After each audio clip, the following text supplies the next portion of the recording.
السلام علیکم کلاس 1 میں ہوں آپ کی ٹیچر مس تحریم اور میں آپ سب کو پروجینیٹر اسکول کی آن لائن کلاسز میں پھر سے خوش آمدید کہتی ہوں۔ بچوں، آج ہم بلی خالہ کا انجام کا بقیہ مطالعہ کریں گے، تو آپ سب 117 پر آئیں۔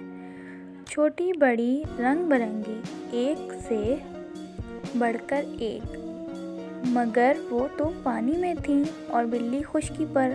اب وہ کھاد لگا کر بیٹھ گئی اور چاہتی تھی کہ جلدی سے کسی مچھلی کو پکڑ لے۔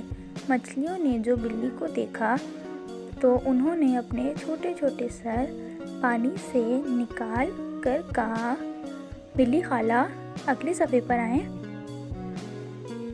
اور جیسے ہی وہ ان کی طرف لپکی، مچھلیاں گڑپ سے پانی میں یہ جا وہ جا۔ پھر تھوڑی دیر بعد آواز آئی، بلی خالہ۔ بلی نے پھر وہی کیا، مچھلیاں زور سے ہنسی اور پھر پانی میں گڑپ۔ بلی کی حالت دیکھ کر انہیں بھی بڑا مزہ آ رہا تھا۔